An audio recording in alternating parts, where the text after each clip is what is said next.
Okay, it's early in the morning, but I wanted to get this out because this is very, very germane, and where I'm heading right now, I might never make it out again, so we'll see. But I wanted to put this up before I was unable to, so here we go.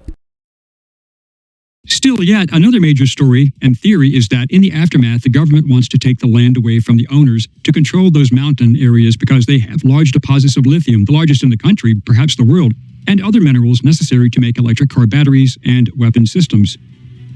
The problem with that is that the government must have justifiable reasons to take private property. Even if they invoke eminent domain, the owners must be adequately compensated.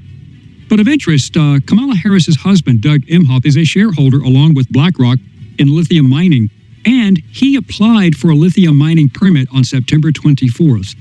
Think about that for a second. According to the Forbes report, adding to the conspiracy theory, Steve Peters stated in a video, "Here's an interesting fact about the region of North Carolina. It sits on the biggest lithium deposit in the United States.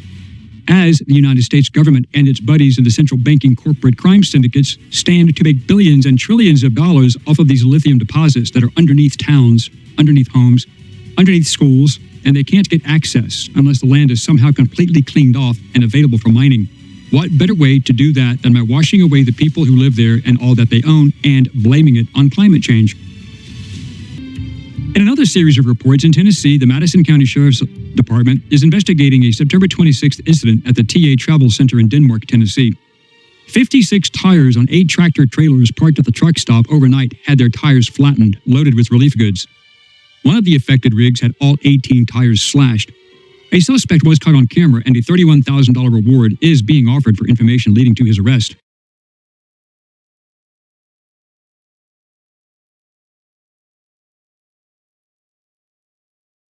Suspect was caught on camera, and a $31,000 reward is being offered for information leading to his arrest. So this clip was sent in by a subscriber of mine who lives in Illinois, I believe, or Kansas. I'm not exactly sure. But she's at the Social Security office because she's an American. She's doing American things. And she discovers all of these people wearing work jackets, we'll call them. I'm at the Social Security office in Lenexa. I was here earlier, but I didn't get video. There are at least a dozen undocumented looking construction workers waiting to be called into the Social Security office.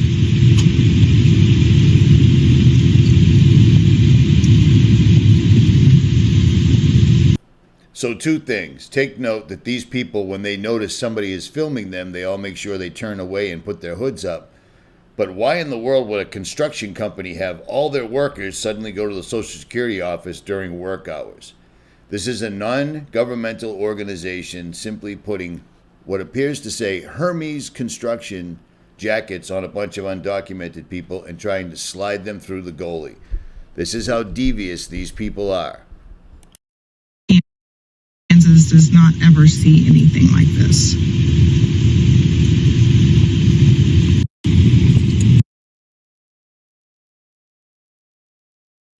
And then finally, this is the Venezuelan gangs that were released from Venezuela. And bear in mind, Venezuela refuses to take these people back.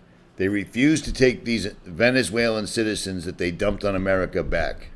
Started out as a robbery crew, upwards of 50 robberies, 20 individuals arrested for upwards of 50 robberies, and out of those 20 individuals, every single one of them is on the streets today. So that's crazy. Now, there are reports that they're operating the Roosevelt Hotel, which used to be a very nice hotel in New York City. Now it's a migrant shelter. What are we talking about? What's going on inside this hotel that is now spilling out into the Times Square? There's actually a recruitment process. It's actually a subset of a gang, Tren de Aragua, which we've heard so much about. They call themselves Los Diablos de la 42 Crew, standing, in other words, the little devils of 42nd Street. So these are individuals that hover in and around 42nd Street.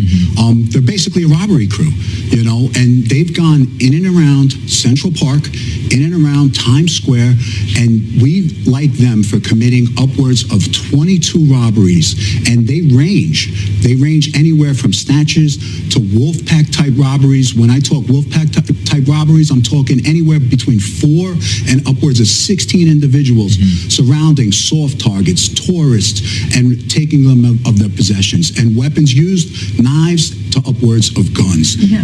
I mean, SAPD, we received several complaints from an apartment complex in the 300 block of Sahara Drive about multiple narcotics violations, human trafficking, and threats to apartment personnel. So early this morning, the task force, including members of SAPD, Covert Unit, the Human Exploitation Unit, the Texas Anti-Gang Unit, members of Texas Department of Public Safety, and the FBI, U.S. Border Patrol, and Homeland Security began an operation at this apartment. So bear in mind, before all of these Venezuelan gangs were released from Venezuelan prison and sent to the United States and then flown over by our own government, which is just something you can look up, or you probably won't. I don't know. We already had our own gang issues. Now we have even more. Do you see what's going on here? This is absolutely insane, and this is everywhere. Texas, Kansas, Chicago, Salt Lake City, California, etc., etc., etc.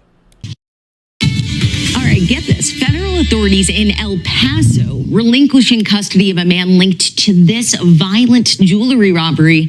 This happened back in June in Denver. So our partners at News Nation, they're reporting it's part of a Venezuelan gang. They do report Homeland Security officials turned over the suspect, Gene Torres Roman, to the Denver County Sheriff's Office. The brutal robbery caught on video shows several young men pulling guns, even pistol whipping 2 women. So a few days after, El Paso SWAT officers took several people into custody, happened at a motel, and reportedly Torres was there. It's not clear what the status of the other people taken into custody are either. Is speaking out about the escalating gang violence, accusing local officials and media of downplaying the presence of Venezuelan gangs in her community. Cindy Romero, who left her apartment earlier this year due to safety concerns, described the situation as increasingly dangerous. I feel like it's a slap in the face, Romero told Fox News Digital. How many gangs are acceptable in Aurora? How many people need to be displaced? Her comments come as GOP vice presidential candidate Senator J.D. Vance and ABC's Martha Radas clashed over former President Donald Trump's claims that Venezuela gangs, particularly the transnational Tren de Aragua, have taken over apartment complexes in Aurora. Radas argued that the incidents were isolated to a few properties, while Vance responded, only a handful of apartment complexes were taken over, and Trump is the problem, not the open border policies. Venezuelan groups were involved in a weekend shooting in Harriman. It's our top story tonight on 2 News at 6. Thanks for joining us. I'm Heidi Hatch. I'm Mark Cabell. Now, that's what the Metro Gang Unit is saying today, a claim that may draw more attention to this crime. Our Brian 𝗲𝗍𝗍 live in Harriman for us tonight. And what are you police saying about suspects here, Brian? He is 19 years old. His name is Alejandro Palmar Romero. Harriman has had an influx of Venezuelan migrants. It doesn't know how many. Next door in Colorado, news reports, including in the Denver Post, of Venezuelan gang members charged in more than a dozen criminal incidents over nearly the last year.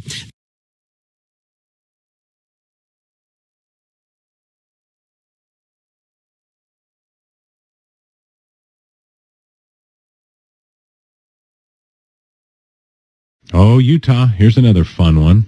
So yesterday, 9/26/24, we reported that there was a Venezuelan gang involved in a shooting in Harriman, Utah. Local news and local police wanted you to think that it was just a group downplaying the severity of this gang going across the United States of America. This happened in Harriman, Utah, which is a very conservative town just southwest of Salt Lake City. But now we're finding out just a few days ago that just north of Salt Lake City, in a very conservative town called 𝗢𝗰𝗁, this happened. J. Luke Taylor said this: "It's not often I get into politics, but sometimes things hit close to home that force you to think more carefully about the things that matter most. Last week, while I was out of town for work, I received a call from my daughter at 7 a.m. When I answered, she said, 'Dad, I think I'm going to die,' in a tone that sent shivers down my spine. I immediately knew something was very wrong. After trying to understand what was happening for what seemed like an eternity, my son finally ran my daughter's gab watch downstairs, where I heard my wife weeping to a 911 dispatcher on the phone. On Wednesday the 18th, while my two older kids were in my kitchen getting ready for school, my daughter noticed a man in a black hood carrying a baseball bat over his shoulder attempting to break into my house through the back door. He was wearing one black latex glove on his left hand and was making his way around the house to the other doors. The kids immediately ran upstairs to tell Erin, who was with a sleeping Benny in our bed, that someone was trying to get into the house, and without hesitation, she locked the kids in the most secure room in the house, grabbed the gun, and called 911 and ran downstairs. This man was high as a kite, out of his mind, and my wife witnessed him get into the outside detached garage as she had police on the phone. Response was excellent, and handling the situation was great. The police arrived just as he was sneaking back out of the garage and told him to put his hands in the air. He was cooperative. They finally arrested him at gunpoint after I had to listen over the phone. Never felt more helpless in my life, and my wife sobbed in fear of her life and our kiddos' lives. It turned out the man was here illegally, with no documentation. He had weapons in his pockets and bags filled with alcohol. Almost a week has gone by, and I'm still getting woken up several times at night to a jolting, on-edged wife who is experiencing night terrors, whose brain hasn't been able to shut down since the event. There's about a million things I could say about what happened and the aftermath of what my wife and kids are experiencing. But if this can happen in 𝗢𝗰𝗁, Utah in broad daylight on a weekday, it can happen anywhere." And the scariest thing about all of this is all the police agencies are being told to downplay this. Sometimes they're even saying it's not the right color person. You know what I mean? They're saying it was a white guy. It's just amazing how they're downplaying all of this. But this is part of the plan. And also, I just wanted to remind you of this, because this is just, again, some crazy conspiracy theory coincidence, I'm sure. But of interest, Kamala Harris's husband, Doug 𝗦𝗵𝗿𝗲, is a shareholder along with BlackRock in lithium mining, and he applied for a lithium mining permit on September 24th. Think about that for a second. Now, for those that aren't keeping score, September 24th was the day before the hurricane showed up in North Carolina. What a strange coincidence, right? I mean, strange coincidence. How these people always do this as the event is occurring or the day before the event is occurring. This isn't a mistake. This is a plan. Richie from Boston. I'm out.